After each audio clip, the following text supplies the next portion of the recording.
নমস্কার। বলতে চাই আঙিনায় আপনাকে স্বাগতম। আশা করি আপনি ভালো আছেন। আমি বলছি কারণ আমি বলতে চাই, আপনিও তেমন চাইলেই শুনবেন। চলুন আজকের প্রসঙ্গে যাওয়া যাক। আমরা সবাই কোনো না কোনো কিছুতে ভয় পাই।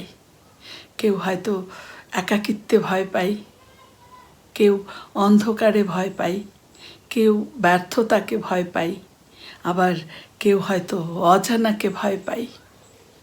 এই যে ভয়গুলো, এই ভয়গুলোকে আমরা সবসময় দূরে সরিয়ে রাখতে চাই, কারণ এগুলো আমাদেরকে অস্বস্তিতে ফেলে। কিন্তু আপনি কি কখনো লক্ষ্য করেছেন, এই ভয়গুলো আমাদের সাথে কথা বলতে চায়, এগুলো আমাদেরকে কিছু শেখাতে চায়। আজ আমরা জানব যে আমাদের ভেতরের এই ভয়গুলো আমাদের জীবনের কোন সত্য, কোন গোপন সত্যগুলোকে প্রকাশ করতে চায়। ভয় আসলে একটি কম্পাস, এটি আমাদের জীবনের একটি কম্পাস।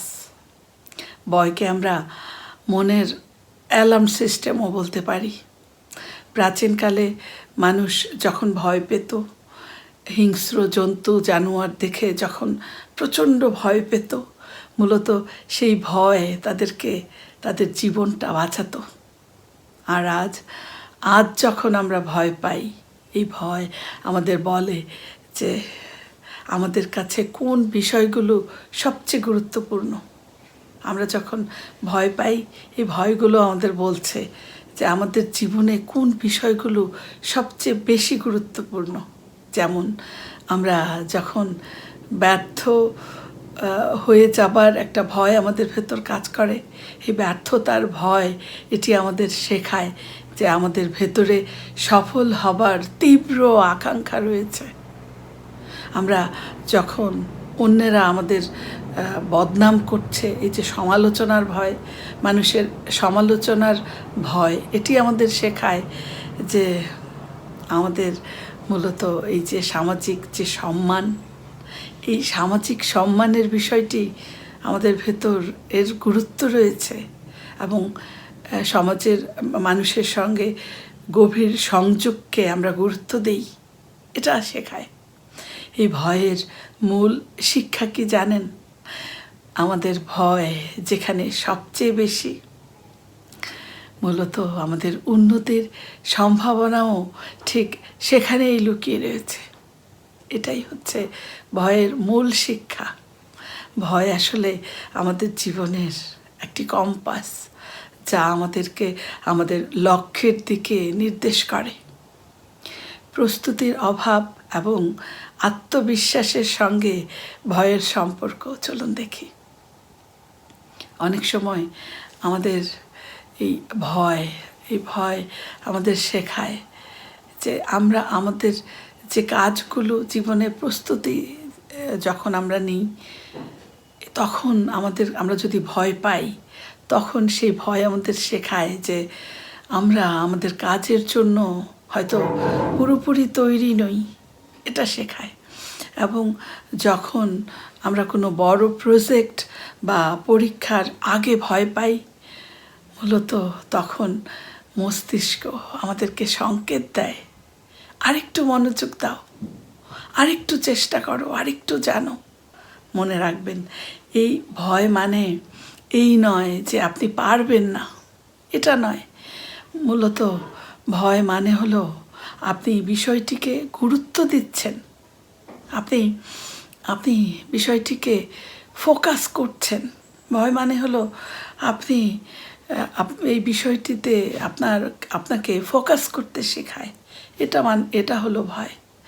মূলত এটি আমাদের বোঝায় যে আত্মবিশ্বাস কোনো জাদুকরী শক্তি নয়, বরং আত্মবিশ্বাস হচ্ছে আমাদের দীর্ঘদিনের প্রস্তুতি আর বারবার চেষ্টার ফসল। সীমানা অতিক্রম করার ক্ষেত্রে আমরা যখন ভয় পাই, মূলত আমরা সব সময় চেনা জগতের ভেতরেই থাকতে চাই। আমরা যখন আমাদের চেনা জগতের বাইরে পা রাখতে চাই, পা রাখতে যাই তখন আমরা ভয় পাই। একে আমরা বলি কমফোর্ট জোন। ভয় আমাদের শেখায় যে আমরা আমাদের সীমানার একদম প্রান্তে চলে এসেছি। আমরা যখনই সেই কমফোর্ট জোনে দাঁড়িয়ে ভয় পাচ্ছি, তার বাইরে যেতে ভয় পাচ্ছি, সেই ভয়টা আমাদের শেখায় যে আমরা সীমানার একদম প্রান্তে চলে এসেছি। আপনি যদি ভয় না পান, তার মানে হলো আপনি নতুন কিছু শিখছেন না। আপনি যদি ভয় না পান, তার মানে আপনি নতুন কোনো কিছু শিখছেনই না। মূলত ভয় হলো আপনার প্রবৃত্তির বা আপনার গ্রোথের পূর্ব শর্ত। আপনার প্রবৃত্তি বা গ্রোথের পূর্ব শর্ত হলো ভয়। মূলত এটি আমাদের শেখায় যে আমাদের সম্ভাবনা আমাদের বর্তমান পরিস্থিতির চেয়েও অনেক বড়।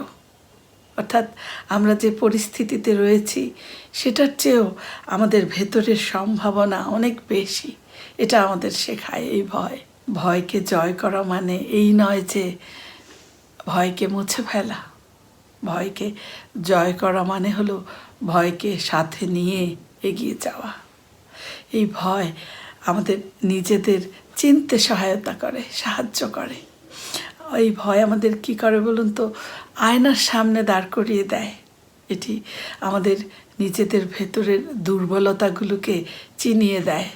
আর যখন আমরা আমাদের দুর্বলতাগুলোকে চিনে যাই, তখনই আমরা সেগুলোকে শক্তিতে রূপান্তর করার সুযোগ পেয়ে যাই। আমরা সেই দুর্বলতাগুলোকে শক্তিতে রূপান্তর করার সুযোগ পাই। ভয় আমাদের শেখায় আমরাও মানুষ, আমাদেরও সীমাবদ্ধতা আছে। এই ভয় আমাদেরকে বোঝায় যে এই সীমাবদ্ধতাগুলোকে মেনে নিয়ে এগিয়ে যাবার নামই হলো প্রকৃত সাহসিকতা। তাই পরের বার আপনি যখন ভয় পাবেন, তখন আপনি দৌড়ে না পালিয়ে আপনি স্থির হয়ে বসুন। আপনি নিজেকে প্রশ্ন করুন যে এই ভয়টা আমাকে কি বলতে চাইছে? এটি কি আমাকে কোনো বিপদ থেকে বাঁচার সাবধান বানিয়ে দিচ্ছে, নাকি আমাকে বড় হবার জন্য ধাক্কা দিচ্ছে? আপনি নিজেকে এই প্রশ্নগুলো করুন। ভয় আমাদের শত্রু নয়, ভয় আমাদের শিক্ষক। তাই আপনি ভয়কে আলিঙ্গন করতে শিখুন। দেখবেন জীবন অনেক বেশি অর্থবহ হয়ে উঠবে। অনেক শুভকামনা রইল আপনার জন্য। যদি ভিডিওটি ভালো লাগে একটি লাইক দিন, শেয়ার করে ছড়িয়ে দিন, আর সাবস্ক্রাইব করে বলতে চাই পাশে থাকবেন। আবারও কথা হবে নতুন কোনো ভাবনা নিয়ে অন্য কোনো ভিডিওতে। ততদিন আপনি খুব ভালো থাকুন, সুস্থ থাকুন। শুভরাত্রি।